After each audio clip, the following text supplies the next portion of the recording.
Un aplauso. Le damos la bienvenida a todos ustedes, hermanos, que nos ven por video, y le damos la bienvenida a nuestra familia aquí en casa. Soy el pastor Gabriel Galán de Raíces de la Fe y estamos bien agradecidos con el Eterno de poder llegar nuevamente a ustedes en esta hermosa tarde de Shabbat. Estamos augurando, porque ya este es el segundo, o mejor dicho, uno de los primeros fines de semana dentro del mes de Elul, que es prácticamente el mes que anticipa nuestro regreso, nuestra Teshuvah, y que estamos ya en proceso. Hemos emprendido ese proceso y estamos llegando al mes de Tishrei y comenzaremos las fiestas solemnes con Rosh Hashanah. Y estamos pues contentos, hermanos, porque hay mucho que celebrar, muchos preparativos, mucha planificación. Prontamente estaremos también dándole información acerca de una actividad que vamos a hacer en un parque. Y para aquellos que se quieran juntar con nosotros, pues hacemos esa invitación, pero vamos a tener un poquito más de información para la próxima semana. Le damos muchas gracias por sintonizarnos, le damos muchas gracias al Eterno que nos permite llegar a esta casa y aprender juntos. Yo estoy aprendiendo con ustedes y sé y espero, es mi oración, que ustedes también estén aprendiendo conmigo y todos estemos aprendiendo conjuntamente unos de los otros. La porción para esta tarde es Shoftim. Me parece mentira de que estamos ya estudiando la porción Shoftim, porque el año pasado hicimos prácticamente 6 emisiones sobre esta hermosa porción, y en esta ocasión pues estaremos estudiando algunos de los misvot, no todos, porque tiene un número grande de misvot, Shoftim, pero queremos por lo menos ser prudentes o ser diligentes, sería mejor la palabra, de estudiar unos cuantos en relación a lo que vamos a ver hoy. Es importante estudiar los misvot y vamos a iniciar un ciclo para establecerlos y estudiarlos, no necesariamente dentro de la porción, porque a veces no da el tiempo, pero en lecciones específicamente para eso. Estaremos planificando y dándole información de cómo tener acceso a esa información o a esos estudios. Pues bienvenidos nuevamente. Y Shoftim significa jueces. Y como subtítulo le puse yo: si el juicio y orden comienzan por tu casa. Familia del Eterno, hermano, usted, hermana, usted allí. Familia, ustedes, la audiencia que me escucha. Si el juicio y el orden comienza por tu casa, ¿quién es tu prójimo? ¿Quién es tu prójimo? Y parece un subtítulo medio raro, pero ahora vamos a desarrollarlo para que entendamos qué contexto tiene. Entonces, Shoftim, estudiamos en Shoftim de la Torá de Devarim, o Deuteronomio 16, 18 al 21, 9. Del capítulo 16, 18 hasta el 21, 9. Haftará de los profetas, Isaías 51, 12 al 52. Y queremos hacer un énfasis en ese verso 12. Pacto renovado o Nuevo Testamento, Juan 1, 19, 27, 14, 9, 20, Hechos 3, 22, 23. Y como siempre les anticipo, no todos los versículos o los capítulos que ponemos acá vamos a estudiarlos, pero simplemente hacemos la estructura, damos la estructura de lo que se estudia o que se podría estudiar como base. Shoftim es la porción número 48. Shoftim es la porción número 48 en el proceso anual de estudio de las porciones de la Torá. Y les recordamos que somos un ministerio netamente judeo-mesiánico o judeo-cristiano, nos aferramos a la Torah, estamos aprendiendo. No lo sabemos todo, no intentamos proyectar de ninguna forma que lo sabemos todo, pero continuamos el proceso de aprendizaje. Y nuestro deseo es poder llegar a ese punto donde podamos decir, lo hemos aprendido bastante bien. Y en esta búsqueda de la verdad, utilizamos como plataforma primordial la Biblia. Los recursos académicos que están a disposición, es decir, utilizar la academia, todo lo que es ciencia que se conecta con los escritos sagrados. Obviamente la teología, como parte de eso, tiene que ser parte integral del estudio, por lo menos un entendimiento mínimo de lo que es el templo y la religión, de dónde salió el cristianismo, la religión judía, tradiciones y patrones comparativos del antiguo Medio Oriente. También estudiamos los sabios judíos, los trabajos literarios importantes que están conectados con la Biblia. Y también nos interesa aprender un poco de profecía, porque es imposible leer los escritos proféticos sin ahondarse un poquito. No es mi forte la profecía, pero tratamos de entenderla. Estos son algunos de los recursos que estamos utilizando en estos momentos para poner este estudio junto y presentárselos. Entonces, en resumen, y hago la salvedad, cuando yo presento el resumen como la parte primaria dentro de lo que vamos a compartir, yo no me detengo acá.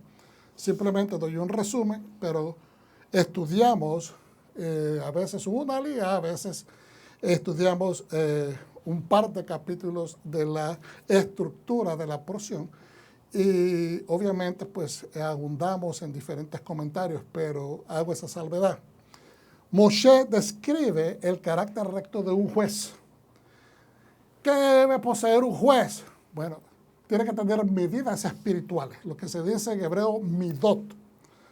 Estas medidas espirituales le dan objetividad, le dan causa, le dan proyección, le dan enfoque y más que todo la misión de un hombre espiritual, qué cosa es, ¿verdad? Le da la fuerza de su voluntad, porque estas medidas espirituales nos dan fuerza de voluntad para rechazar el soborno y el dominio propio, para apegarse y apegarse a la ley divina. Una persona que no tiene dominio propio y que no puede rechazar soborno, pues no es un candidato específico para ser un juez. El enfoque singular del shofet o juez debe ser llevar a cabo la voluntad de Dios. Es decir, desde el punto de vista occidental, como tenemos esta división entre el Estado y la Iglesia, o el Estado y la congregación que testifica del Eterno, entonces a veces no podemos conectar ciertos puntos porque el secular va a estar siempre propenso a irse al lado de lo secular. ¿Ves? Entonces, pero en el caso de Israel, aquí estamos estudiando las Escrituras Santas de un pueblo cuya dedicación, como decían unos amigos músicos, el folclore de este pueblo es alabar a Dios. La cultura de este pueblo es alabar a Dios. Entonces, dentro de este enfoque, el shofet, el juez que va a representar a este pueblo, que va a ayudar a solucionar problemas del diario vivir a este pueblo, tiene que tener la voluntad de Dios en frente. Así como se detalla en la Torah y la halajá o las direcciones establecidas por sus sabios, por sus líderes. Nada debe disuadirlo de llevar a cabo su misión de justicia. El juez no solamente se refiere a la persona que se sienta a escuchar un caso y toma veredicto o hace veredictos, pero se refiere a la persona que piensa, que hace estrategias para interpretar adecuadamente la voluntad de Dios y consumar la justicia, porque eso es el papel de la Torah. La Torah es que nosotros podamos recibir conocimiento y consumar justicia. Porque de nada vale que nos llenemos de conocimiento, pero la tenemos que aplicar. Y cuando lo apliquemos, que sea algo que ecuánimemente le ayude a la otra persona como me ayude a mí. Que ayude a la otra persona como así me ayude a mí. Y vuelvo y repito, que ayude a la otra persona primero como así me ayuda a mí. Porque acuérdense, somos semillas. La justicia es una semilla. Si la semilla de la justicia no se siembra, no hay árbol de semilla que me va a dar fruto, árbol que dé fruto, que me pague justicia de regreso. Entonces, tenemos que verlo desde ese punto de vista. El reino de Dios, de muchas maneras, Yeshua, nuestro Mesías, nuestro Salvador, establece en muchas ocasiones el punto de la semilla, el punto de la importancia de sembrar, que lo que sembramos, eso es lo que cosechamos. Igualmente, el Rab Shaul lo hace bien evidente. Los idólatras serán castigados y la abodá zará será erradicada, pues es la mayor perversión. La idolatría, el abodá zará, es la mayor de las perversiones. Algunas personas dicen, bueno, el adulterio, claro, es pecado, es un grave pecado. Robar es un pecado, sí. No, pero el pecado más grande es matar. Sí, asesinar es un gran pecado, es grave. Pero desde el punto de vista de Dios, la perversión más grande que el hombre puede cometer es el abodá zará. Es tratar de reemplazar a tu creador con un invento humano, porque así lo desea, porque así se te metió en la mente o se le metió al ser humano reemplazarlo. Lo voy a leer como está escrito acá. Los idólatras serán castigados y la abodá zará será erradicada, pues es la mayor perversión de la justicia. En el momento que nosotros sacamos a Dios de la ecuación, mira lo que está sucediendo en los Estados Unidos de Norteamérica, para dar un ejemplo claro. Hay una falta de moralidad increíble que ahora se está perpetuando a diario en programas televisivos, programas de música, de variedades, y se está plasmando como que si fuera lo normal, cuando es una aberración. Es una aberración lo que estamos viendo. Y entonces, entre más lo presentan, más la gente se acostumbra y cree que es lo normal. Pero no es lo normal, es una aberración. ¿Por qué? Porque están diciendo nuestro ego, nuestra cultura vanidosa, sobreabundantemente vanidosa, hasta el punto de ser autoidolátrica, no quiere responder ni ser responsable porque presentamos este tipo de actitudes en frente de niños. Entonces se están alabando a ellos mismos diciéndose, estamos bien, nosotros estamos correctos, ustedes son los tradicionales, los religiosos, los que no quieren aceptarnos, por lo tanto son gente ignorante. Eso es lo que están prácticamente diciendo. Entonces se están autoidolatrando y están dejando la imagen que Dios nos dejó estructurada en las Escrituras, cómo debe ser el hombre, cómo debe ser el comportamiento del hombre, cómo se debe manejar tanto el hombre como la mujer en pureza, en santidad, en rectitud de carácter, en justicia, y se están presentando cosas que completamente dan una imagen de un hombre completamente distorsionado, que no tiene estructura, que no tiene honra. Esa es entonces la mayor perversión. Una vez que quitamos a Dios de la ecuación, el hombre pierde la dirección de cuál es su verdadera imagen. No hay Dios. ¿Qué es lo que representamos? Por eso hay gente que tiene con este movimiento de género, y no estoy hablando política. Hay muchas personas que dicen de que ellos tienen el derecho de llamarse lo que ellos quieren. Hay personas que se están llamando hasta animales. Y que son caballos, que son monos. Y uno dice, pero se perdió el sentido común. Yo no estoy diciendo de que tú no tienes derecho a llamarte como tú quieres llamarte. Lo que estoy diciendo es que como no creen en Dios, la imagen por la cual fueron creados, el ser humano fue creado para representar a Dios aquí en la tierra. No hay Dios, perdemos el sentido o la razón para la cual fuimos creados. Entonces, tratar de reemplazar el carácter, que es la justicia de Dios, y la tratamos de reemplazar con fallas, con debilidades, con deseos desproporcionados de la humanidad. El Sanedrín, entonces, fue ordenado por Hashem. ¿Qué es el Sanedrín? A veces las personas hablan de los púlpitos y piensan que el Sanedrín es un grupo de personas cuya intención es simplemente hacer la vida de cuadritos al pueblo. Dictar las cosas religiosas que no tienen sentido. No, el Sanedrín es como decir, la misma palabra casi suena, es un senado de personas que toman determinaciones, tanto legislan leyes como interpretan la ley divina y además de interpretarla, sugieren aplicaciones para el diario vivir para que puedan resolver la problemática de la interacción humana que a veces es conflictiva. Ese es el trabajo de la ley, resolver problemas civiles, problemas de negocios, problemas de crimen.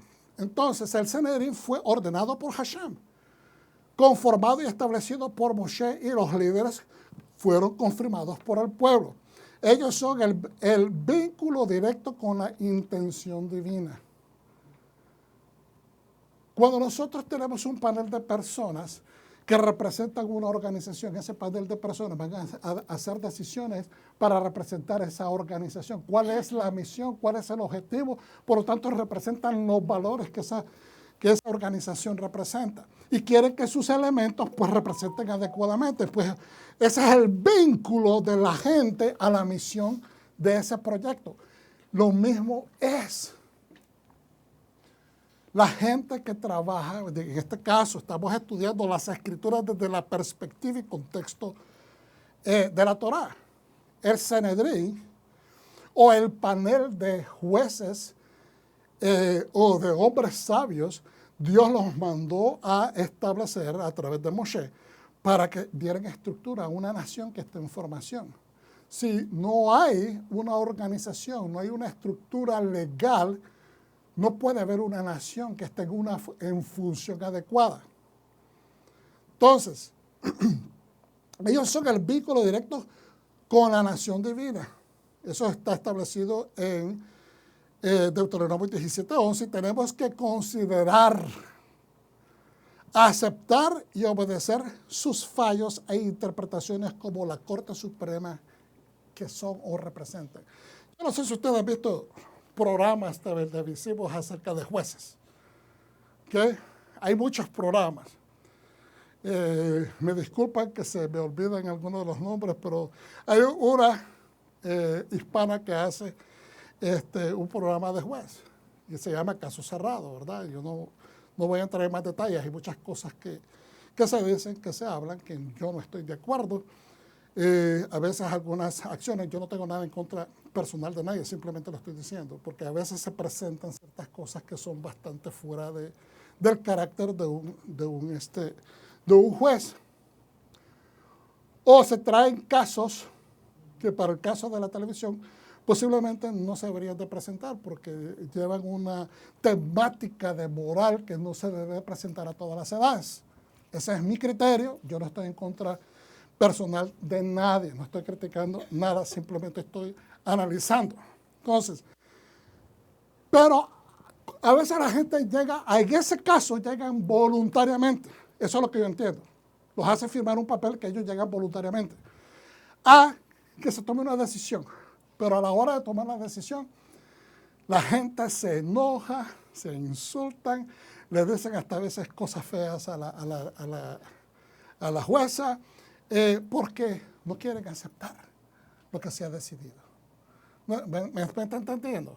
Lo mismo sucede hoy en día en las cortes, en cualquier corte del mundo. Se ha empezado a proliferar esta actitud de no querer recibir el fallo de la ley.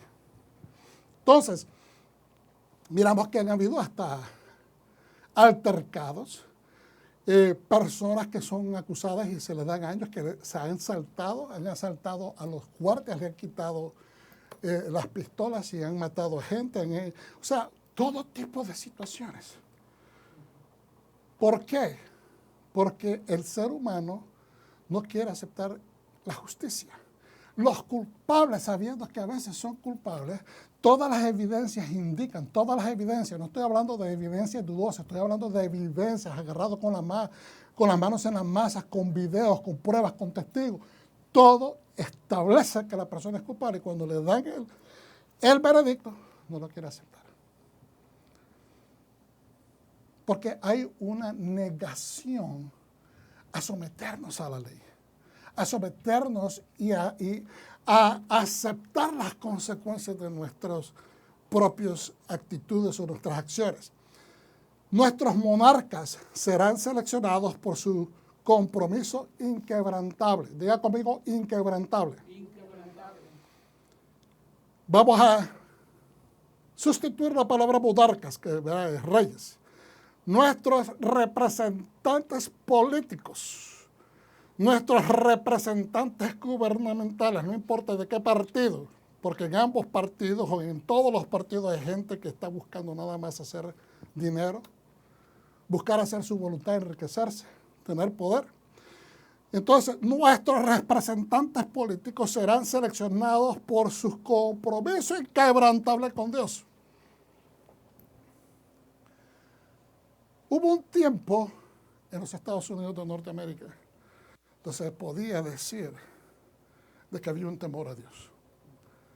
No estoy diciendo que 100% del tiempo toda la gente temía a Dios o que accionaba los mandamientos cuando representaba al pueblo. Hubo un tiempo donde la gran mayoría tenía temor de Dios, pero hoy no. Hoy no. Sin entrar mucho en política. Ayer yo escuché uno de los speech, ¿cómo se dice en español? Se me fue la palabra ahora en español, speech. Discursos de un presidente donde acusó a la 80 millones de norteamericanos, a la otra parte, de ser la amenaza de este país. Es decir, que estamos provocando. Un presidente, no importa de qué partido sea, debe procurar la unión de la nación. Pero estamos viendo un partidarismo. Hermanos, vuelvan a ver acá. Hermanos que me vean por video, vuelvan a ver acá. Un partidarismo nocivo. Y ese partidarismo nocivo es autoidólatra.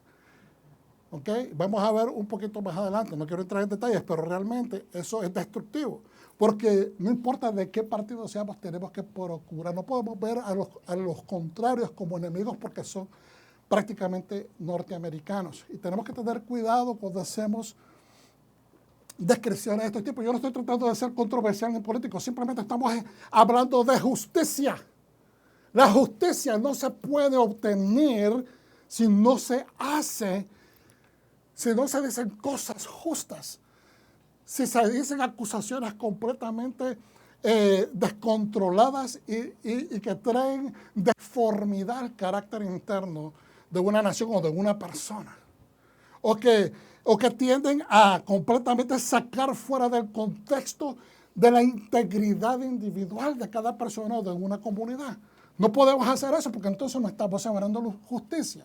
Tenemos que tener cuidado cómo hablamos las cosas, a nivel personal, a nivel de la edad del Eterno, los testigos que somos la congregación del Eterno. No podemos darnos a la tarea de lanzar acusaciones o lanzar calificativos que sean destructivos, no importa, aunque sean personas que no sean, que sean personas no gratas, no importa.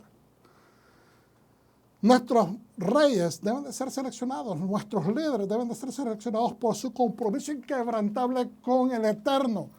Si esa persona no tiene temor de Dios, créame que esa persona está caminando sin dirección interna de lo que Él representa y como Él no tiene una dirección clara de quién es, qué es lo que representa, no hay un temor moral, no hay un temor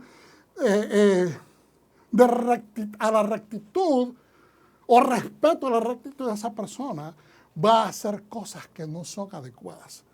La Torá tiene que tener un compromiso con la Torá, tiene que tener un compromiso con el pueblo que le elige. Deberá escribir su propio Sefer Torah. Imagínense de que Dios dice, no solamente es para que lo estudies, lo debes de escribir. ¿Saben por qué?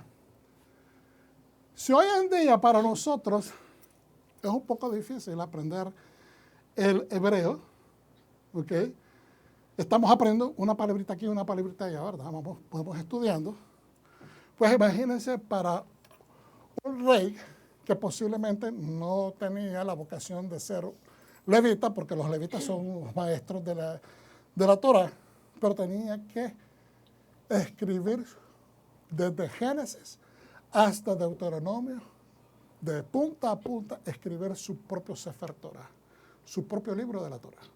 ¿Por qué? Para que se internalice, para que lo estudie con sus propios ojos, para que él mismo se acuerde que tomó tiempo para escribir los oráculos del Eterno, las palabras del Eterno.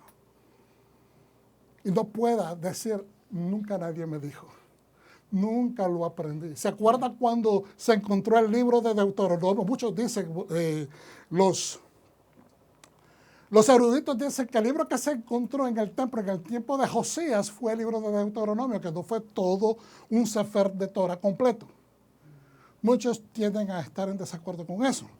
Pero tan pronto se leyó ese libro, Josías, que era todavía un joven, empezó a llorar y empezó a arrepentirse, empezó en una forma de luto, empezó a romperse las ropas. Y dijo, hemos pecado. Padre, hemos pecado contra ti. Y mandó a que todo lo que se había... Él había crecido en un sistema y pensaba que lo que se estaba practicando era lo correcto. Era un joven. Él no se había dado cuenta de que sus padres habían cometido faltas, que sus abuelos habían cometido faltas. Y que poco a poco el pueblo fue traído a la idolatría. Y cuando él se dio cuenta, cuando él fue encontrado, chocado con esta información que está recibiendo, se dio cuenta y su corazón, en vez de enojarse y decir, no quiero cumplir esto, dijo, no, vamos a hacer la voluntad de Dios. Y se dio la tarea de destruir todos signos o íconos de idolatría. Y a erradicar la idolatría. Ponerla fuera de la ley, es decir, perseguir la idolatría.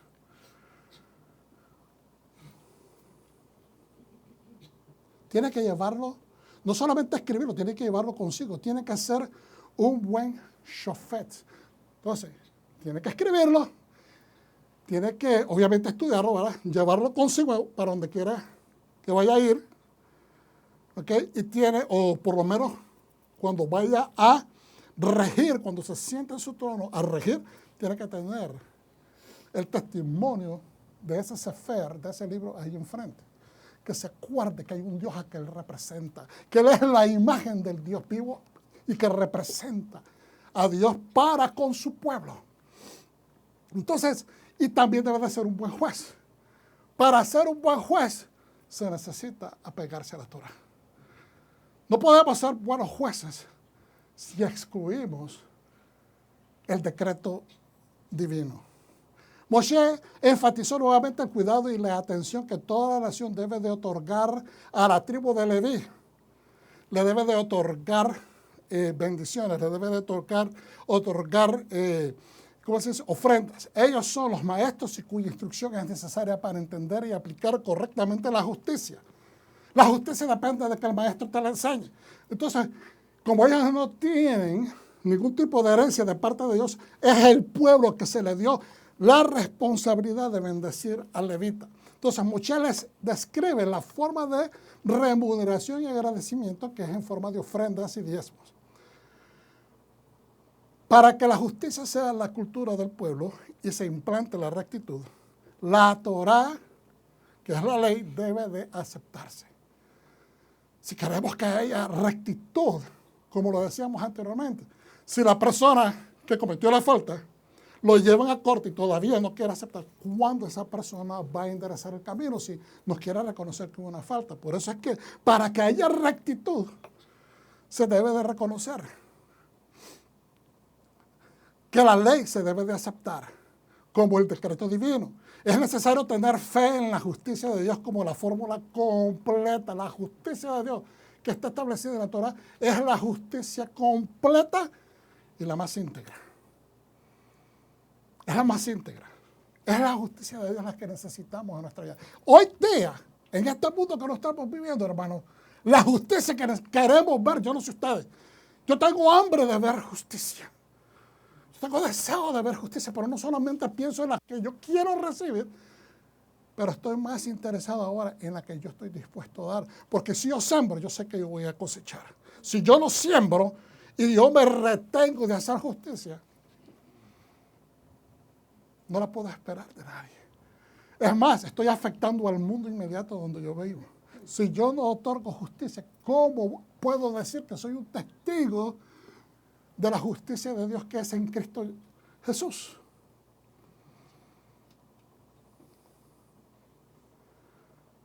Aleluya, nadie me dijo amén. Amén, hermanos. Se describe el verdadero Naví. ¿Quién es el verdadero profeta versus el falso profeta? Ya ustedes saben cómo se comprueba eso. Lo que dice ese profeta y se cumple, entonces es profeta. Si no se cumple, es un mentiroso. Ni el falso profeta, ni adivinación o brujería se usarán para determinar la justicia de Dios. Como hay personas, ¿verdad?,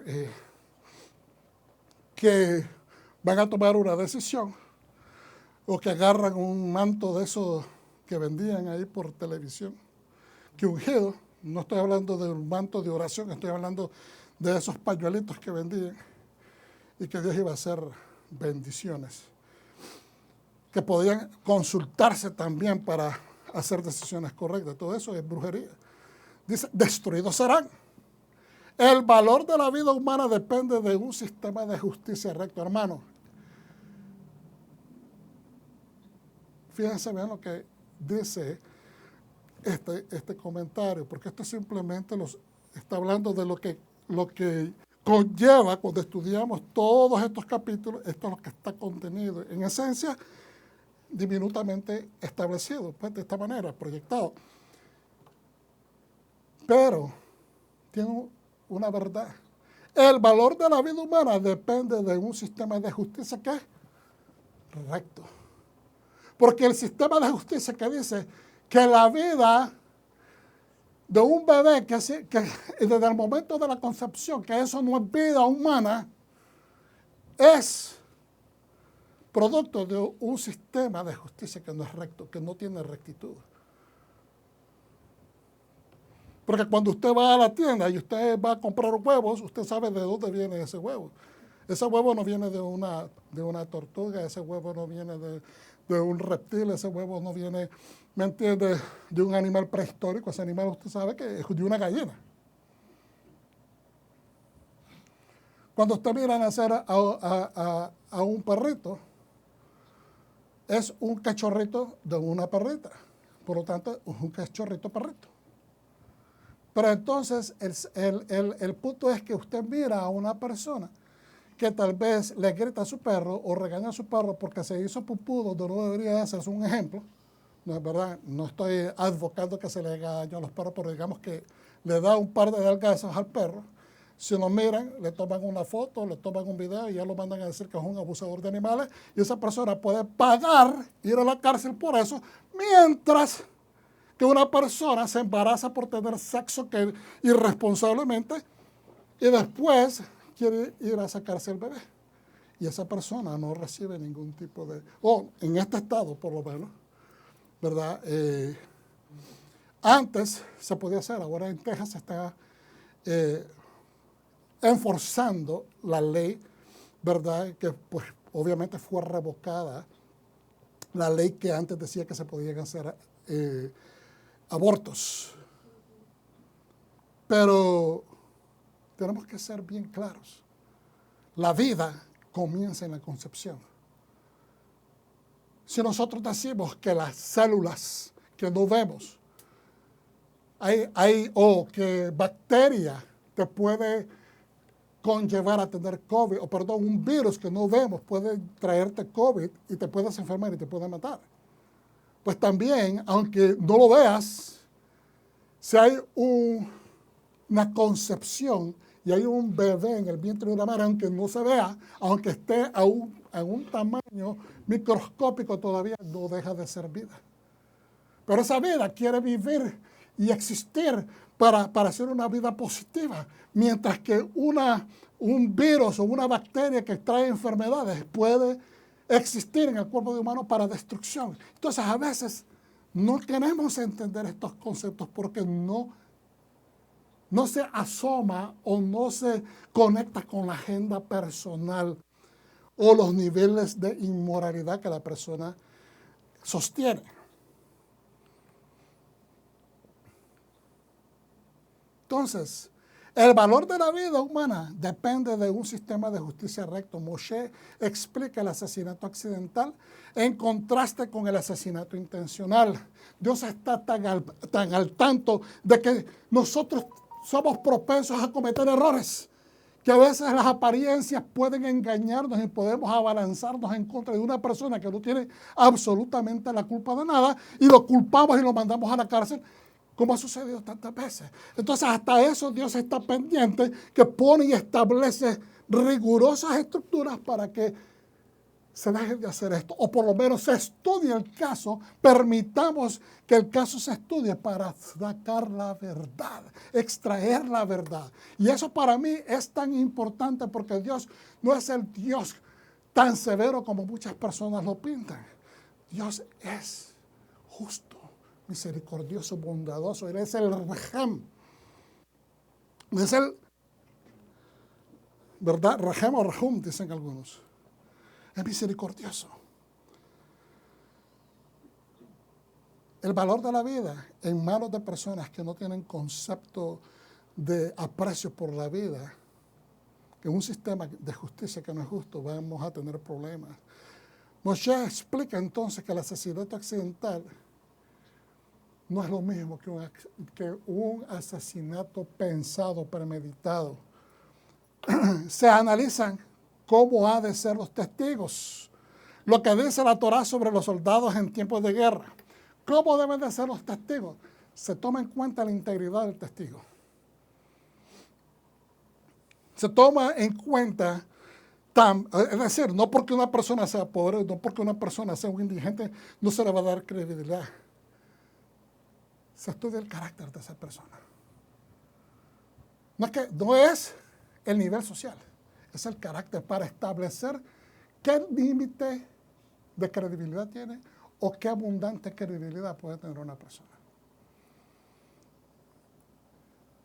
Lo que dice la Torá sobre los soldados en tiempos de guerra, la calidad judicial de Israel, del pueblo del Eterno, debe autoevaluarse.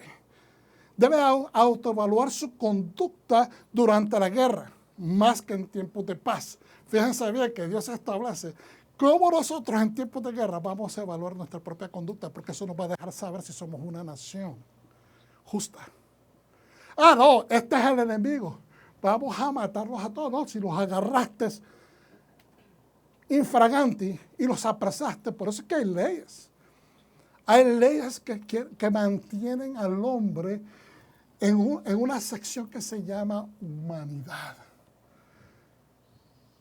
Eso lo hacen gente que no tiene conocimiento de Dios, respeto a la moralidad, respeto a la vida. Si los agarraste vivos, porque los agarraste de sorpresa, no vas a empezar a ametrallar y a matar a toda esa gente. No, los agarraste, los vas a llevar presos, son presos de guerra. Pero no los puedes tratar como que si fueran cucarachas. Entonces, cuando hay guerra, se mide.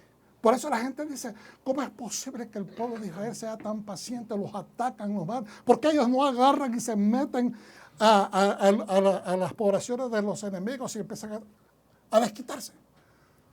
Porque ellos se apegan a la estructura de la Torá.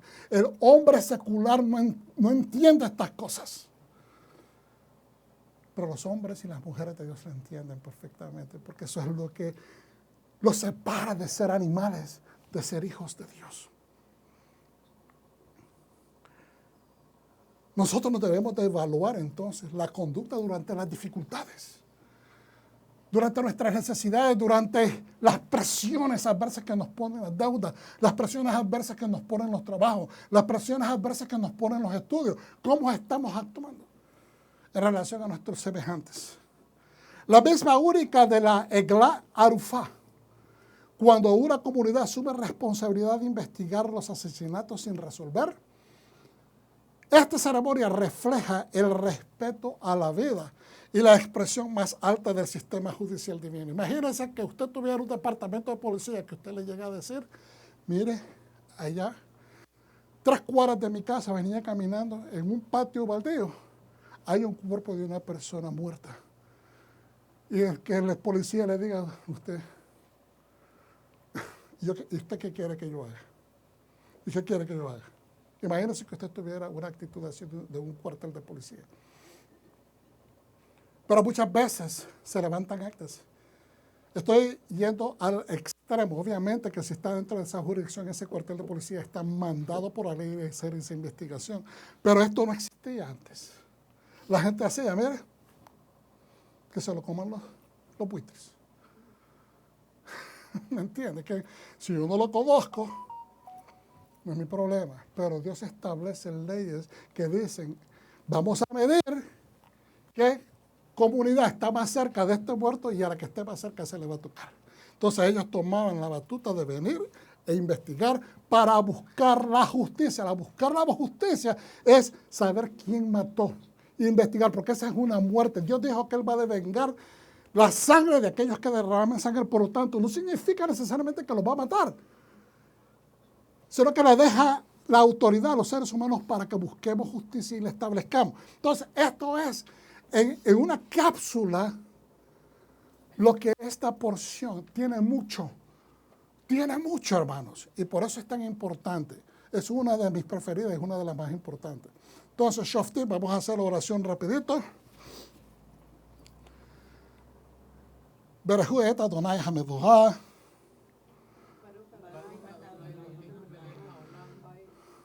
Baruch atah Adonai Eloheinu melech haolam asher bahar banu mikol ha'amim venadalenu et torato. Bendecido es Yahweh y bendito es Él. Bendito eres Hashem, nuestro Elohim, Rey del universo, quien nos escogió entre las naciones y nos instruyó con su Torah. Amén. Para Parashá 48, Shoftim, Devarim, Deuteronomio 16, 18, pondrás jueces y oficiales para todas sus puertas, en todas sus puertas, en las ciudades que Adonai tu Dios te da, tribu por tribu. Es decir, nadie está exento, todas las tribus tienen que tener esto, y ellos juzgarán al pueblo con juicio justo. No distorsionaréis la justicia ni mostrarás favoritismo y no aceptarás soborno, porque el regalo ciega los ojos de los sabios y tuerce las palabras incluso de los rectos. La justicia, solo la justicia debes perseguir o buscar o procurar, para que vivas y heredes la tierra que Adonai tu Dios te da. Es decir, si tú operas en justicia, vas a tener la firmeza que la herencia que te estoy dando la vas a mantener. No plantarán ningún tipo de árbol como poste sagrado junto al altar de Hashem, tu Elohim, que ustedes harán para ustedes. Es decir, cuando ustedes hagan el altar para Hashem, asegúrense que no planten árboles alrededor. ¿Por qué? Porque se acostumbraba en la antigüedad los árboles de Asherah, o se honraban a ídolos con árboles.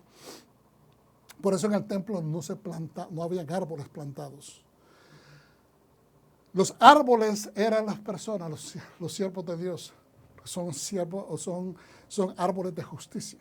¿Okay? Asimismo, no levantéis una piedra erguida. Adonai tu Dios odia tales cosas. Fíjense bien. Asimismo, de la misma manera, no levanten una piedra erguida. Adonai tu Dios odia tales cosas. Entonces, Vamos a ir rapidito acá antes de continuar en esta parte.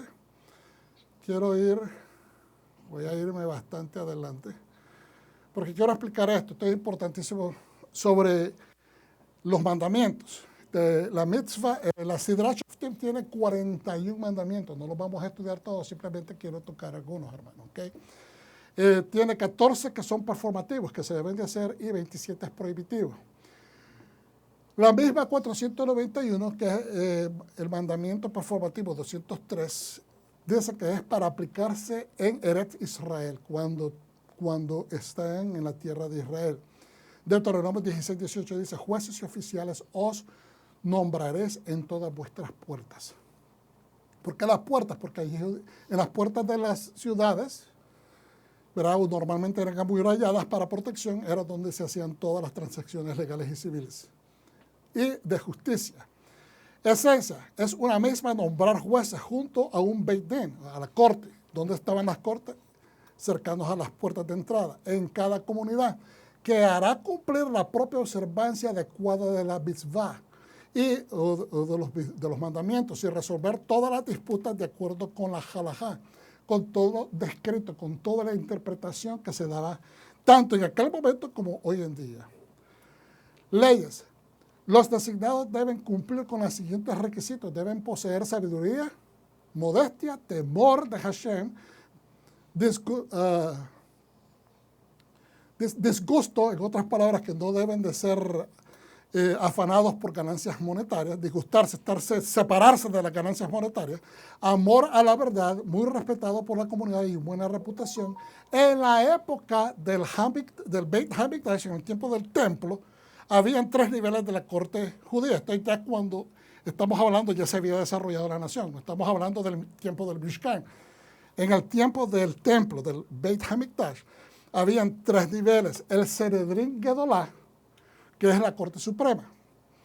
El Sanedrín Ketana, que es un tribunal principal inferior.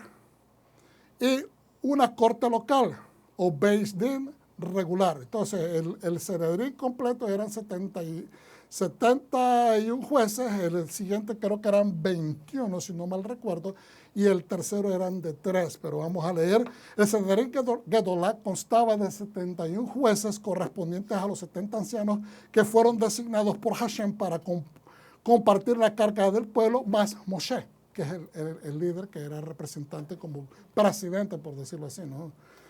Y se ocupaban de asuntos que eran de importancia para la nación, como el nombramiento de un rey o de un Cohen Gadol. O sea, era importante porque se escogían también ahí los líderes principales de la nación, el rey y el sumo sacerdote. El establecimiento de los tribunales menores o el Sanedrín Ketana, que se involucraba con casos que tenían que ver con la tribu subvertida en adoración de imágenes o también cuando habían falsos profetas. Entonces, un Cohen Gadol o sumo sacerdote que haya sido acusado de un delito capital o cualquier asunto civil que involucre al Cohen Gadol puede ser resuelto por un tribunal de 3 miembros. Ahora, eso es en referencia a casos civiles, casos relacionados con una ciudad desertora, una ciudad donde está ahí idolatría, o casos que tienen que ver con la impureza de una mujer. ¿Okay? También, el Sanedrín Gedolá estaba sentado dentro del mismo Beit Hamikdash. Dentro del templo había un área que estaba bastante separada del Azará. ¿Se acuerdan lo que era el Azará? Que es donde operan los sacerdotes, donde está el altar, donde se manipulan los animales y se manipulan la sangre después de su sacrificio, etc. Entonces tenía que ser lejos, porque acuérdense que en el templo nadie se podía sentar.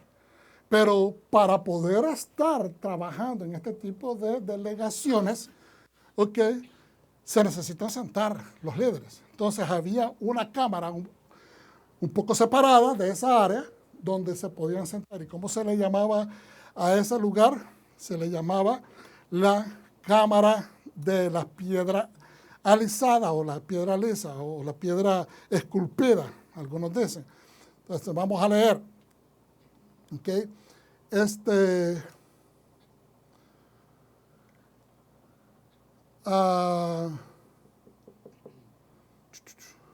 ¿Dónde me quedé? Ok. Dice el Mishkat Hagoset, ahí donde está. Esta cámara estaba en el Beit HaMikdash, en el templo, en la cámara que se llamaba la cámara de la piedra tallada. ¿Okay? Se requería una katana de Sanedrín, tribunal inferior, en todos los pueblos con más de 120 personas. Es decir, un pueblo que ya tenía 120 personas, se necesitaba un tribunal inferior. Constaba de 23 miembros y se ocupaba de los casos capitales, sentencias de muerte. Esto incluye casos que involucran ejecuciones de animales, por ejemplo, por herir fatalmente a humanos.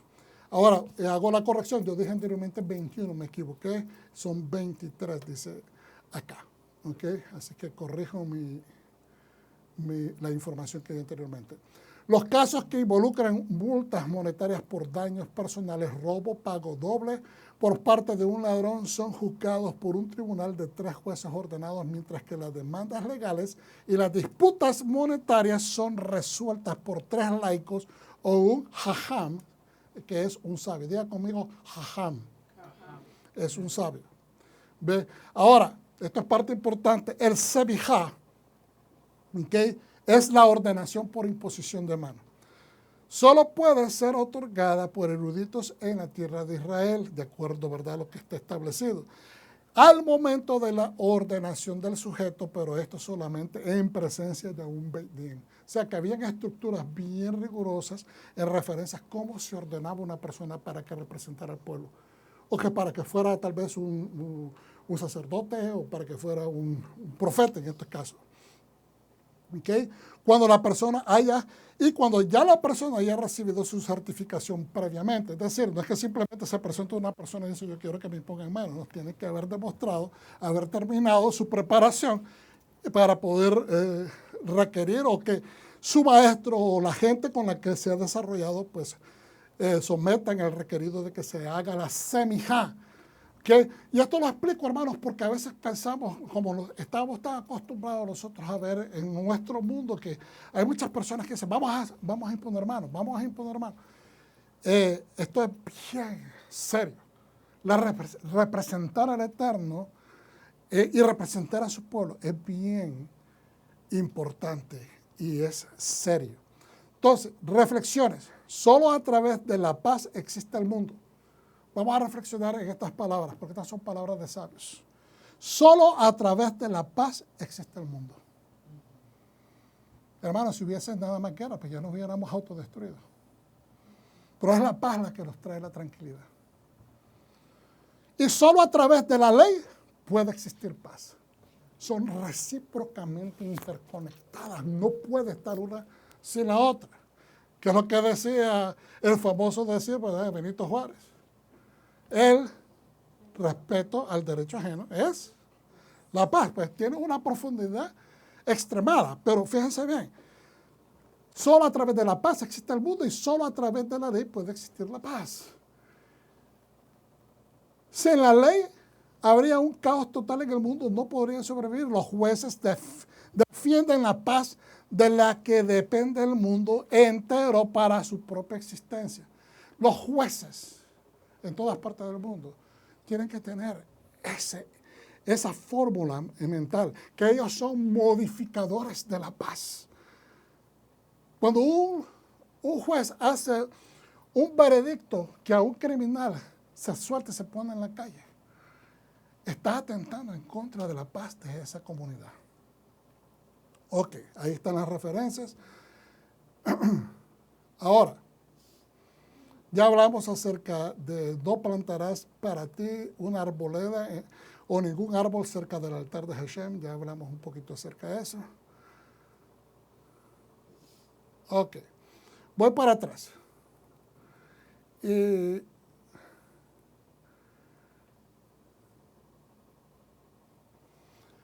en Devarim 17, no sacrificarás a Adonai tu Dios una vaca u oveja que tenga un defecto o cualquier cosa mala. Eso sería abominación a Adonai tu Dios. No se presentan para el Eterno cosas fallidas.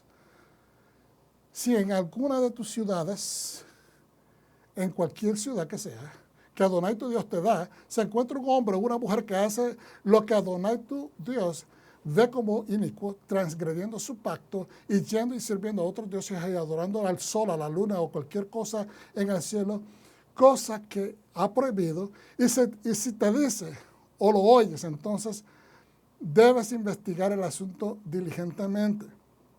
Es decir, si te dice es que te insinúa, te quiere decir, te quiere invitar a que siga su forma de ser. Si es verdad, o sea, debes entonces de investigar diligentemente. Diligentemente significa con interés. No solamente de llegar a la verdad, pero interés de que la comunidad esté bien. Si es verdad, si se confirma que tales cosas detestables se están haciendo en Israel, entonces llevarás a las puertas de tu ciudad al hombre.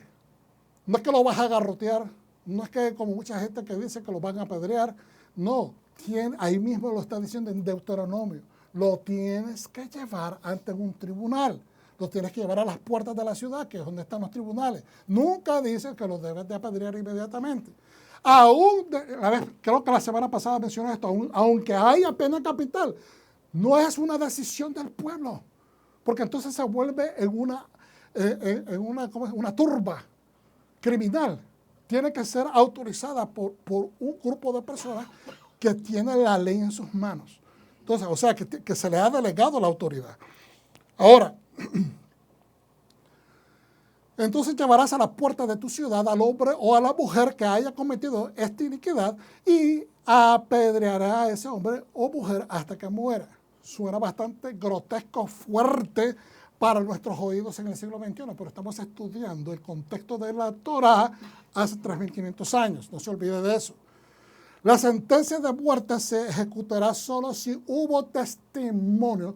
No es que simplemente vino fulanito Perencejo a decir, aquí este hombre hizo tal cosa. No, fíjense bien lo que dice. La sentencia de muerte se ejecutará solo si hubo testimonio de 2 o 3 testigos. No puede ser condenado a muerte por el testimonio de un solo testigo. Entonces también, obviamente que aquí no lo dice, pero un Sanedrín se encarga de, como le dije anteriormente, de establecer cómo se puede llegar al fondo si el carácter de esta persona merece que se le ponga esa atención. ¿Cómo está ese carácter? Para entender que no voy a hacer el complot de personas tratando de hacerle daño a un cuarto. Eso es importante también. Los testigos serán los primeros en apedrearlo hasta la muerte, dice. Después, todo el pueblo lo apedreará. Así podrá fin a esta maldad entre vosotros. Volvemos y repetimos. Está hablando que una vez que se determine el veredicto, una vez que se encuentra culpable a la persona, esa era la forma de castigo. Hoy tenemos la pena capital por medio de inyección y se atraviesa un cierto número de años que la persona tiene que pagar en vida por sus fechorías y después le llega la hora para que reciba la inyección letal. No deja de ser pena capital. Hay personas que hoy en día leemos estas escrituras y pensamos que hoy estamos hablando de cosas trogloditas, de gente antigua, de gente que no tiene educación. No, estamos estudiando el contexto de una sociedad que está 3.500 años lejos de lo que nosotros hemos adquirido hasta este momento. Y en ese momento, esos eran los niveles, el criterio de leyes más alto. Los niveles de la barra de justicia más alto. Es más, Dios estaba haciendo una gran diferencia en comparación, en contraste con otras naciones, que no presentaban el mismo nivel de justicia, sino que apedreaban a cualquiera en el instante. Perdone que soy apasionado, porque es que escucho a veces comentarios de personas, o veo comentarios de personas que no entienden de que a veces leen y solamente se apegan del interés propio para tratar de juzgar la palabra de Dios. Si se presenta un caso ante ti en la puerta de tu ciudad que es demasiado difícil de juzgar para ti, fíjense bien, Si esto es difícil de juzgar, no tomes ninguna determinación. Si esto es demasiado difícil, estás dudoso. Tal vez no es tan difícil, pero estás dudoso. No sabes si tienes toda la información. No sabes si puedes manejar adecuadamente porque vives en esa comunidad y te sientes un poquito presionado. No tomes ninguna decisión. ¿Qué es lo que dice entonces? Dice, si esa decisión está relacionada con derramamiento de sangre, es decir, pena capital, juicio civil, lesiones personales o cualquier otro asunto controvertido, te levantarás, irás al lugar de Adonai tu Dios que escoja, es decir, el lugar donde Dios haya establecido el templo, donde está el Sanedrín principal, y comparecerás ante los Coanim, que son los Levín, y el juez en funciones en ese momento, el juez, el magistrado que tenga la autoridad de tomar decisiones en ese momento, ¿verdad? Vas a buscar su opinión y ellos te van a dar el veredicto. Es decir, no lo tienes que hacer solo. Ustedes si no sienten la capacidad de poder hacerlo, no lo tomen solo. Vamos a hacerlo a un nivel más alto. Nunca se deben de tomar, aún en organizaciones, decisiones tan a la deriva. Entonces, harás según lo que te hayan dicho allí, en ese lugar que Yahweh escoja. Debes de tener cuidado de actuar de acuerdo con todas sus instrucciones. Te dieron la instrucción, ahora actúa. Fuiste a pedir, hiciste el viaje, tomaste la decisión y dijiste, no puedo, ahora te dan la decisión. Pon las instrucciones a trabajar. De acuerdo con la Torah que te enseñan, ejecutarás el juicio que emitan. De acuerdo a la instrucción que te den, vas a ejecutar el juicio que emitan, sin desviarte ni a la derecha ni a la izquierda del veredicto que te declaran. A veces nosotros, inclusive en cuestiones de esposo y esposa, marido y mujer, de hijo a padre, de padre, todos tomamos a veces la decisión del camino que escogemos. Por eso es que bien claro lo dice en las Escrituras en Isaías, que todos nos hemos apartado, hemos decidido ir por nuestros propios caminos, porque esa es la actitud, esa es la esencia, la naturaleza del ser humano, seguir su propio camino porque yo me lo sé mejor. No queremos aceptar el consejo ajeno. No queremos aceptar el consejo del papá, el consejo de la esposa, el consejo del esposo, el consejo del amigo, que tal vez es más experimentado. El consejo de sabios, el consejo de profesores. Estoy hablando de gente que esté en una actitud correcta, vertical con el Eterno. No que busquemos consejos de personas que están indudablemente conectadas con Dios. Tenemos que ejecutar la instrucción para poder tener efecto. Cualquiera que sea lo suficientemente presuntuoso, cualquier persona que sea suficientemente presuntuosa, es decir, creído que lo sabe todo, como para no prestar atención al Cohen designado allí para servir a Adonai, tu Dios, o al juez, esa persona debe de morir. Fíjense bien que ahí es bien severo. Tú eres un representante del pueblo, tienes una decisión que hacer en referencia a un caso en tu pueblo. No pudiste tomar la decisión porque te falta tal vez evidencia, te falta sabiduría o reconoces que no estás seguro de lo que vas a hacer. Se lo llevas a un panel importante, esa persona te dice lo que tienes que hacer y después rompes la ley porque ya te dieron. Al darte un veredicto es ley. No es que te están dando un consejo cualquiera. Te están dando el veredicto acerca del caso. Es decir, el tribunal expidió un veredicto y ahora tú tienes que en función. Ellos fueron ahora, le diste el trabajo de ser ellos los shoftim y ahora te toca el trabajo de ser, aunque eres un shofet, eres un juez, te toca ser shotrim, te toca ahora ser el ejecutante de la orden que se te ha dado. Entonces, al faltar a la ley, estás rompiéndola. Estás rompiendo la Torah, estás rompiendo lo que te dijo el presidente de esa corte, lo cual significa que estás doblemente ¿cómo diríamos? Estás doblemente inaceptable para llevar la función de esa oficina. Porque primeramente no pudiste tomar la decisión, después fuiste y con gente capacitada que te dieron el veredicto y le rompiste, tampoco la pusiste en función, doblemente inepto. No estoy diciendo que usted, hermano, no estoy diciendo que usted, hermanos, que estoy hablando en general, que es importante que entendamos que cuando se dan veredictos, la ley se debe de aceptar.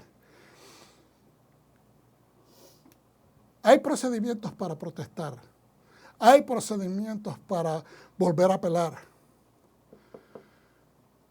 Entonces dice el 13, todo el pueblo se enterará y tendrá miedo de seguir actuando con presunción. Es decir, hermano, no es, de donde parte la Torah en darnos esto, hablando tan rigurosamente, es que se establezca. Donde está, la Torah quiere establecer un sistema de justicia justo y recto, rectilíneo, que esté conectado a la voluntad del Eterno. Entonces, hoy en día tenemos el gran problema, hay un gran problema de que la gente no quiere obedecer la ley. No quieren obedecer que un policía te pare. Ahora todo el mundo tiene peleas televisadas o transmitidas por Facebook con los policías. Y empezó como una novedad por el video. Ahora, créame que no estoy exagerando. Es una epidemia. Es una epidemia que ha completamente trastornado la imagen de los países avanzados. Estamos trayendo a nuestros países avanzados a esta actitud de ir en contra de la ley, lo cual conlleva a violencias que tampoco se quieren aceptar, que son motorizadas por este tipo de actitudes escaldeadas de conductas criminales, pero no se quiere aceptar de que es así. Y entonces queremos culpar a los policías que tienen el trabajo y función de mantener el orden y ahora se les quiere ver como enemigos. Entonces, es inaudito.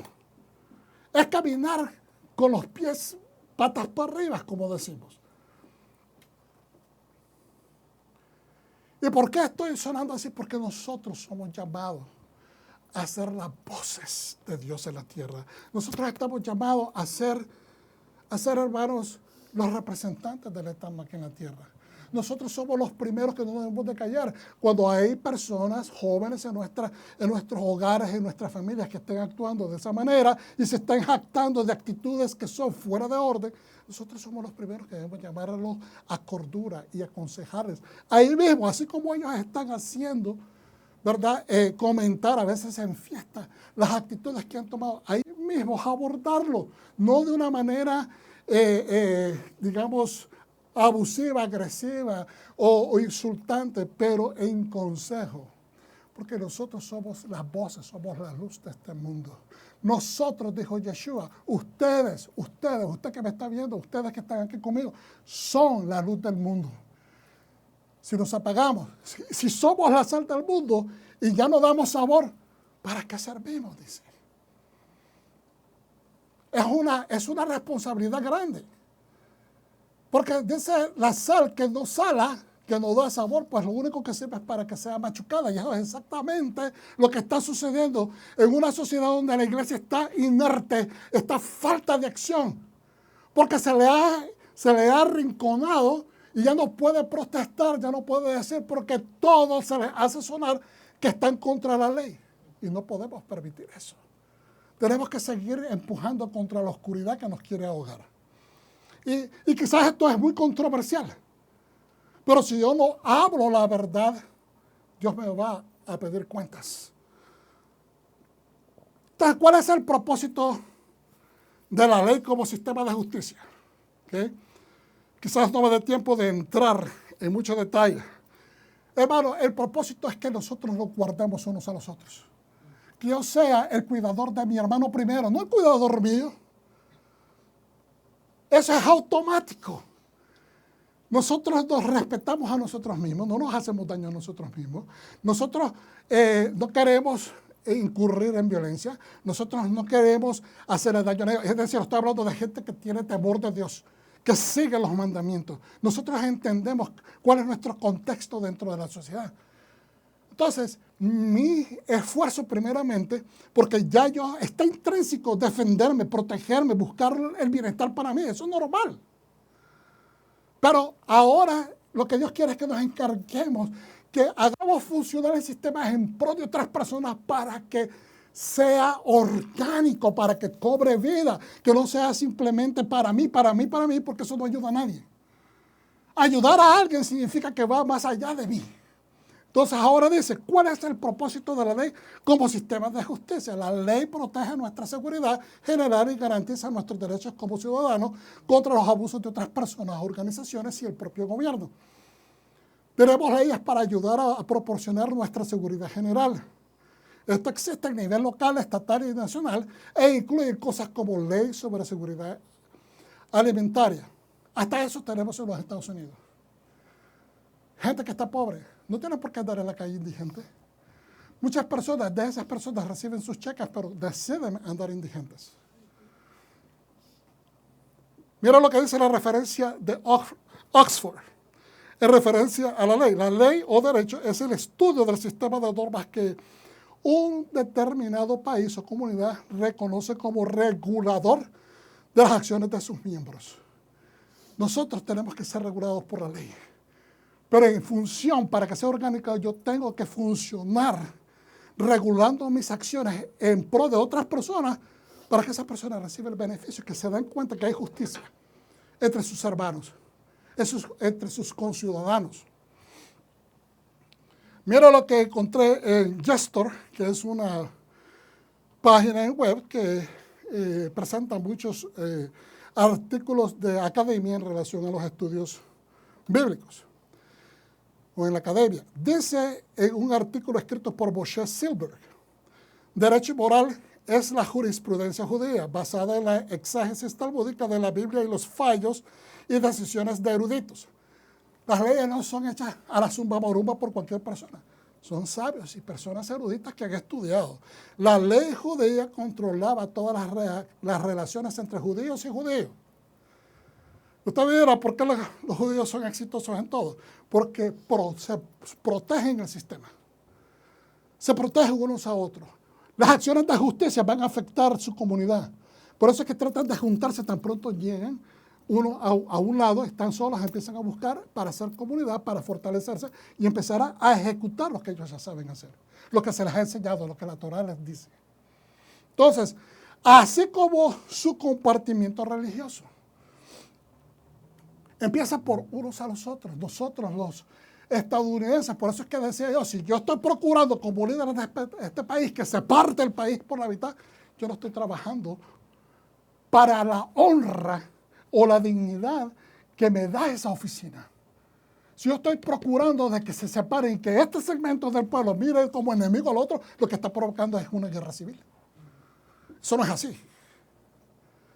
Entonces ahora, la parte legal del Talmud consiste en gran medida de reglas relativas y discusiones sobre casos. Y yo explico para aquellas personas que no entienden lo que es Talmud. Es una recopilación de comentarios a través de la edad de rabinos, de sabios, y que se divide, ¿verdad?, en lo que es la palabra o la Torah hablada y lo que son las leyes legales que se le llama Mishnah.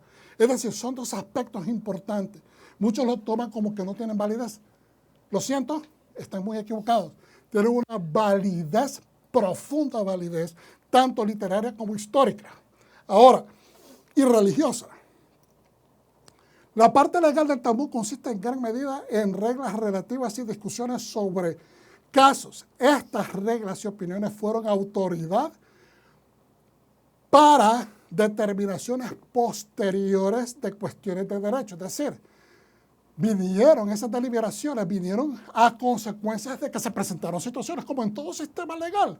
Hay leyes que se van mejorando o hay revisiones o adendums a las leyes que se hacen para amplificar su efectividad. Es decir, esto funcionó acá, pero ahora en este otro caso presenta otras áreas que ahora tenemos que modificar esta ley. Así es como trabaja O sea, los sabios legislando leyes que sean adecuadas, que permitan al pueblo recibir más amplitud de esa libertad, que provoque paz y que traiga equidad en la implementación de la justicia.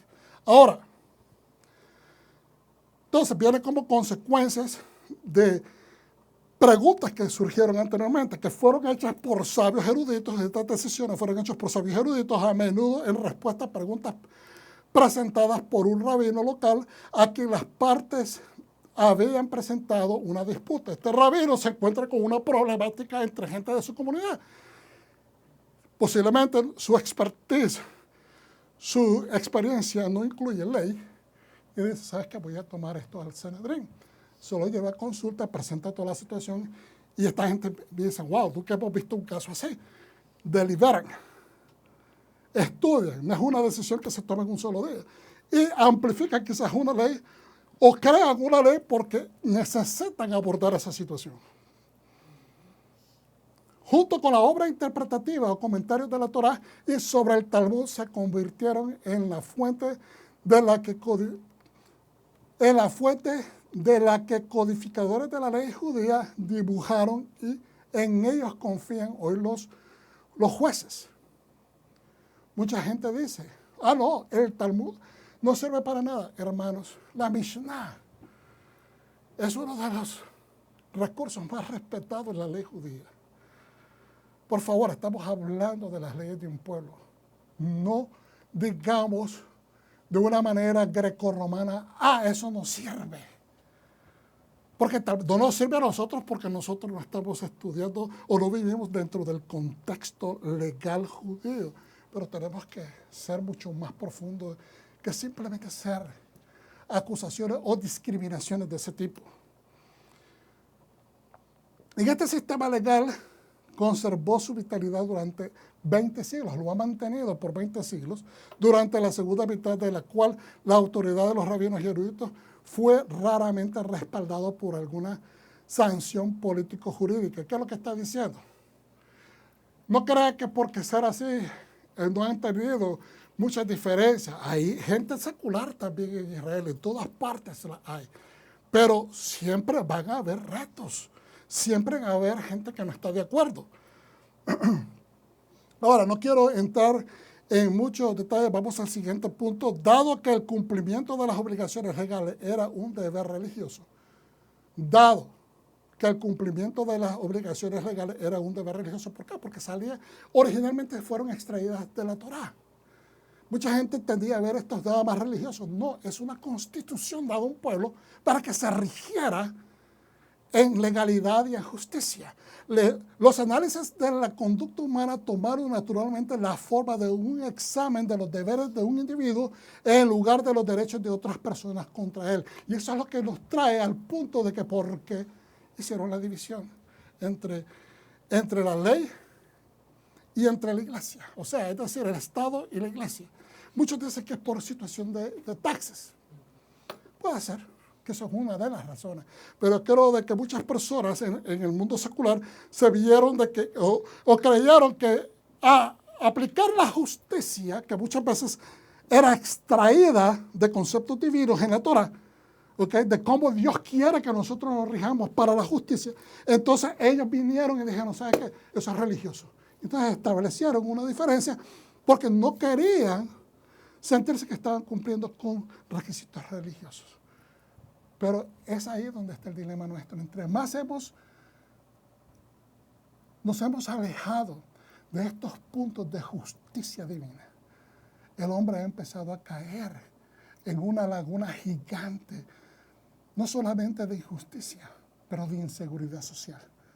Basta simplemente tomar una vista, sentarse a las noticias de esta tarde, y usted se va a dar cuenta, o las noticias mañana, a primera hora, y se va a dar cuenta cómo está el mundo, cómo está nuestro mundo inmediato, cómo está nuestro país. Aleluya.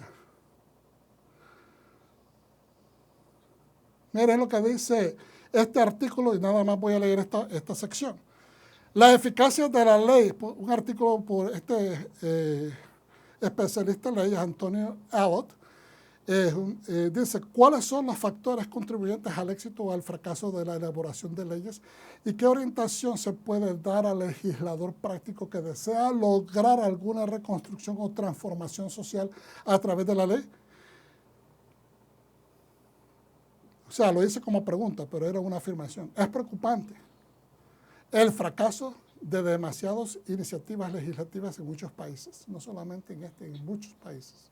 Esto creo que es de Inglaterra, este señor. Se me olvidó ponerlo ahí, pero creo que es de una universidad en Inglaterra. Desarrollados y menos desarrollados, tanto en el segundo y tercer mundo como en el primero. Llego hasta lo amarillo. El hecho de que una ley no logre el efecto previsto puede parecer un asunto de poca importancia cuando se toma en forma aislada. Eso es lo que hemos estado haciendo por las últimas 2 décadas. Estamos, esto sucede aquí. Sí, esto sucede, eso pasa. O se tapan los ojos, se tapan la boca, se tapan los oídos. No veo, no oigo, no hablo. Hasta el punto, no siento. Y ahora tenemos un problema social que nadie quiere hablar en contra porque ahora se ha vuelto de que es discriminante para ciertas secciones del pueblo. Eso no debe ser así. El hecho de que una ley no logra el efecto previsto puede parecer un asunto de poca importancia cuando se toma de forma aislada, pero hay razones por las que, de hecho, tales fallas, cuando se multiplican, y no podemos decir que no están multiplicadas porque a diario lo estamos viendo, que cuando se multiplican o cuando tocan algún aspecto vital de la vida social, ponen un peligro a todo el tejido de la ley. Cuando miramos que hay gente que se da el derecho de protestar destruyendo ciudades, eso no debe ser aceptable. Tejido de la ley los pone en una tela dudosa y el orden en una sociedad al provocar un aislamiento general, un rechazo o un desprecio por ella. Ley por parte de sujetos. ¿Qué? Hay gente que echa las culpas entonces a los legisladores. Sí, hay algunos que tienen culpa. Porque si somos legisladores de leyes, pero tampoco no le damos seguimiento a los que tienen que implementar la ley, y decimos, vamos a quitar las estructuras que aseguran. Ok, si usted tiene alarmas en su casa porque vive en un lugar que es bastante afectado, digamos, por criminalidad, ¿usted no cree que quitarle la alarma a su casa representaría un riesgo para usted? ¿Me está entendiendo? Si usted vive, un ejemplo, no estoy diciendo que ustedes viven ahí, pero si usted vive en un lugar propensa donde se están dando crímenes y usted decide poner una alarma, pero después usted la quita, ¿no cree que eso le puede causar que usted no se dé cuenta si alguien se mete a su casa?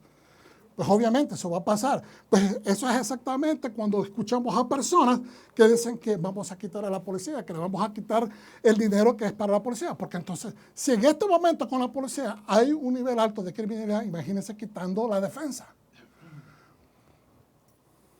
Se necesitan, dice lo último, shoftim, pero también se necesitan shotrim, se necesitan legisladores, pensadores que hagan leyes efectivas. Pero se necesitan shotrim que las pongan en práctica, que las hagan respetar.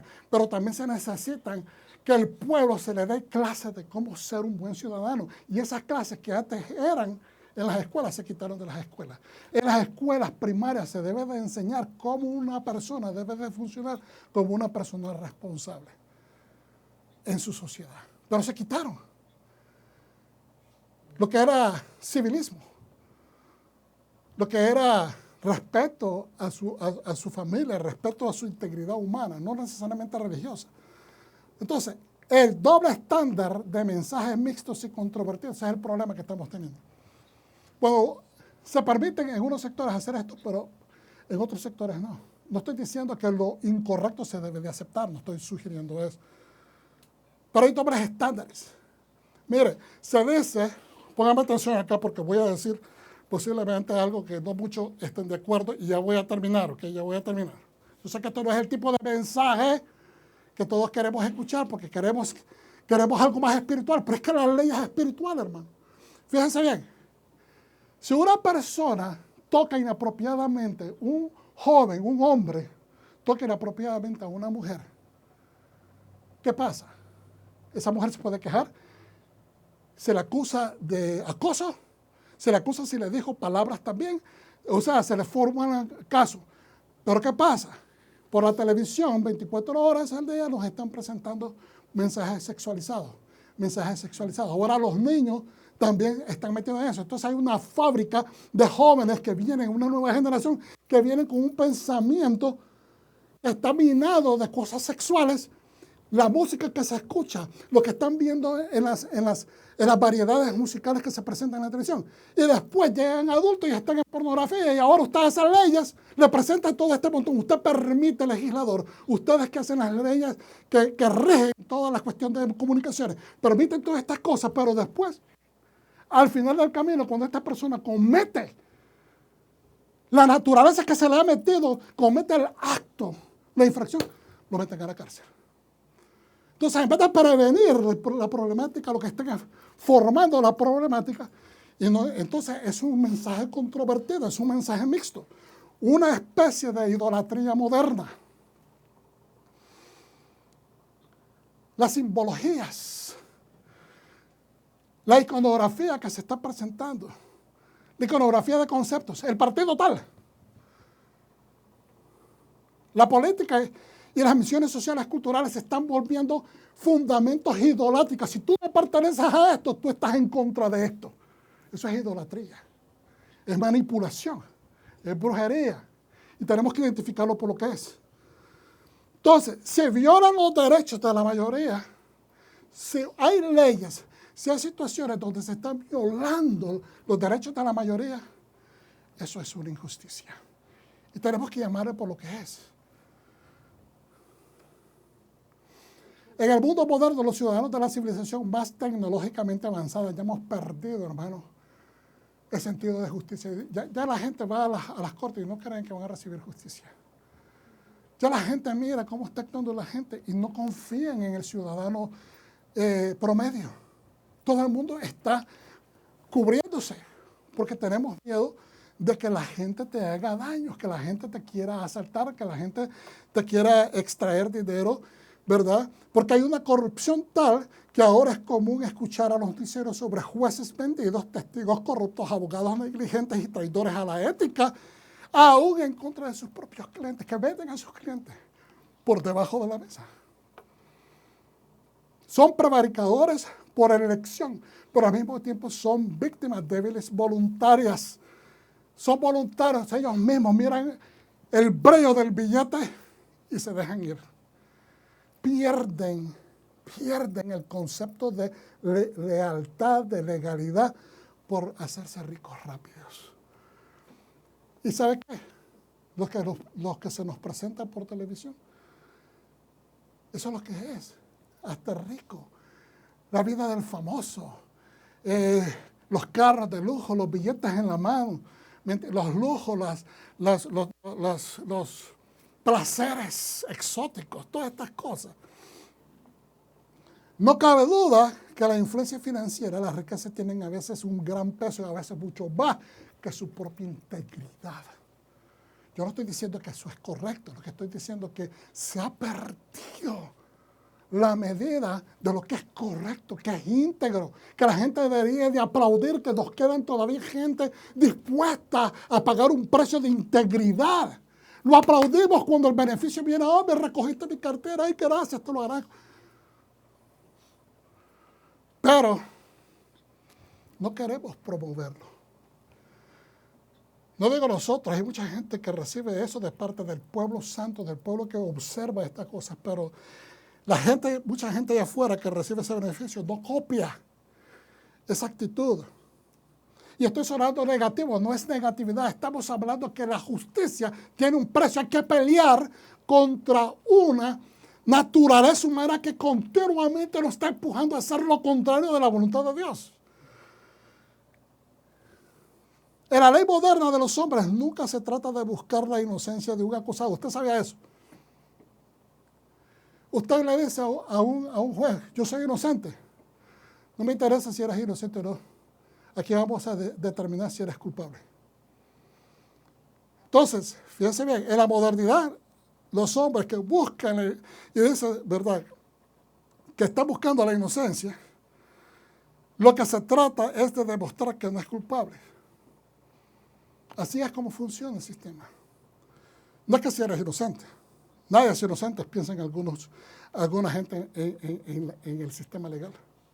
Todos tenemos propensidad a fallar en algo. Las evidencias son la vía por medio de la cual se encuentra el acusado recibiendo el veredicto de culpable o no culpable. Aleluya. Mira lo que dice Isaías 51, 12, 16. Yo, dice el Señor a través de Isaías, si yo soy el que los consuela, yo soy el que los consuela.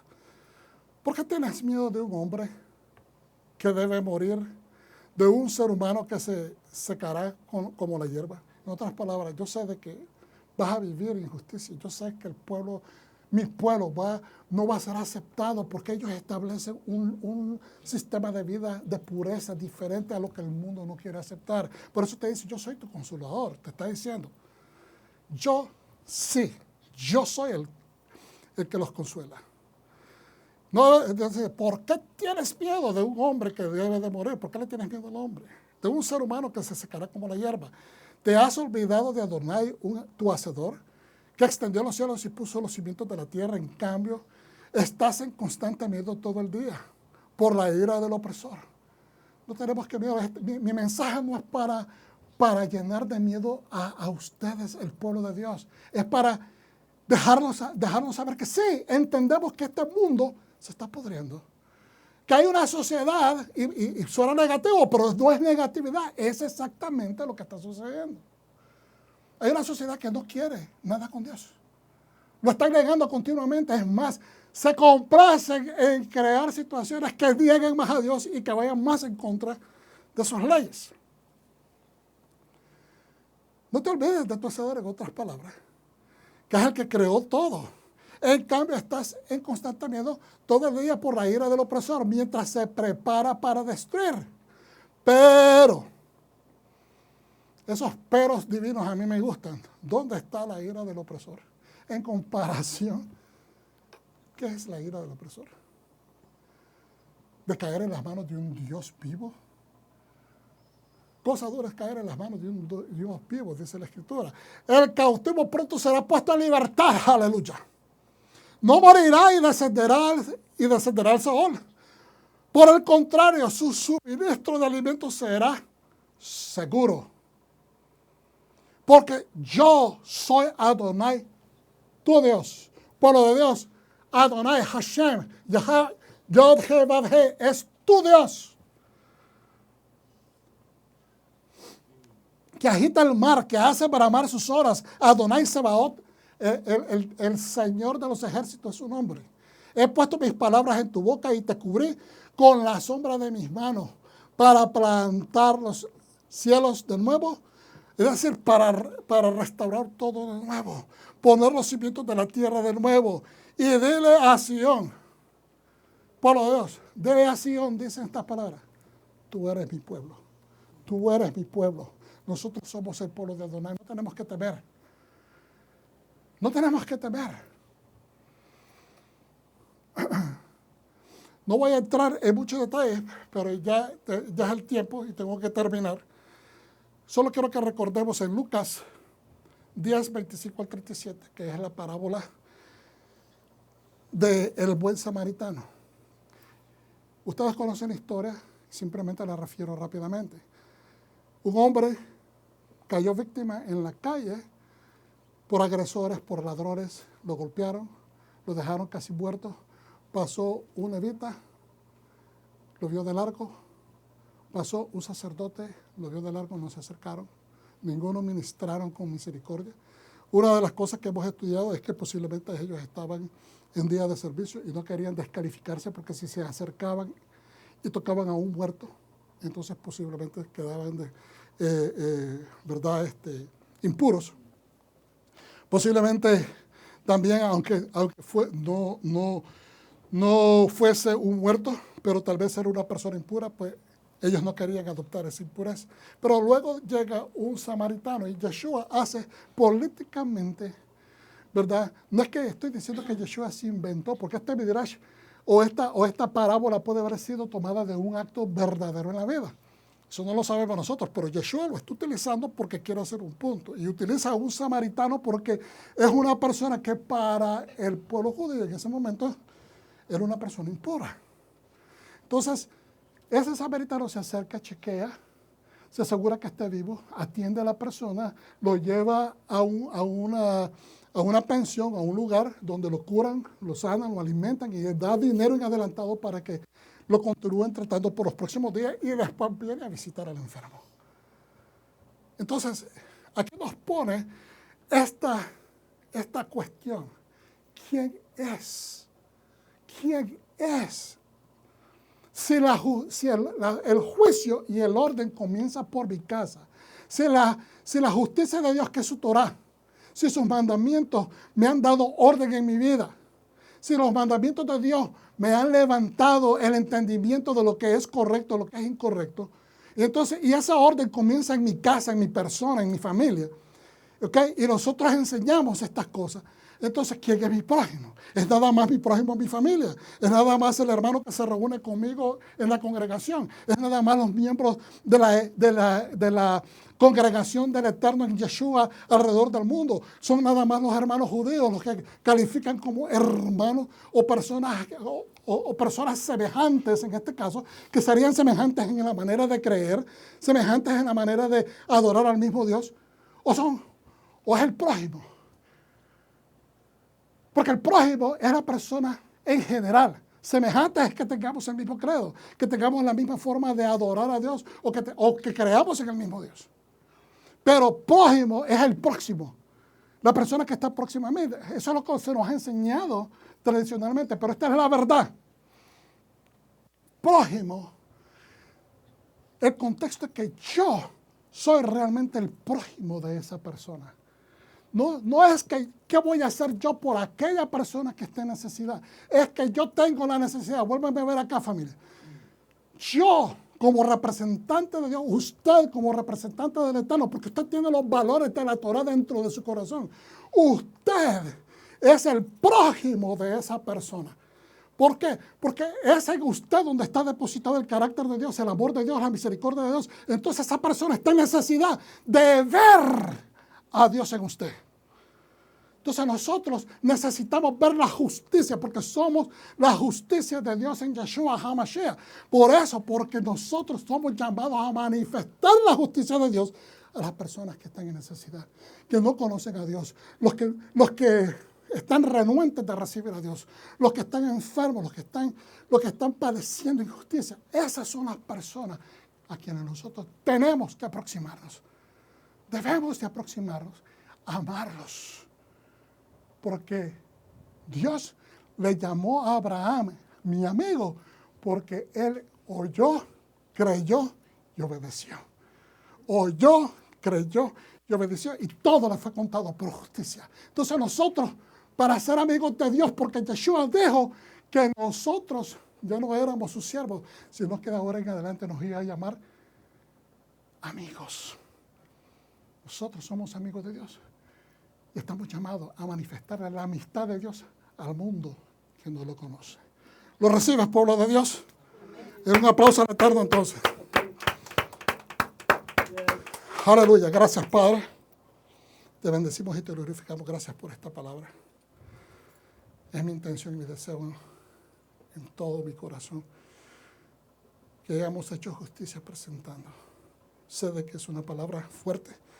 Es una palabra que nos llama la atención para que indaguemos, para que hagamos introspectiva y para que anhelemos ser esa imagen que tú deseas que seamos, los representantes del Dios que el mundo no puede ver. En el nombre de Yeshua HaMashiach lo pedimos. Y el pueblo dice, gracias.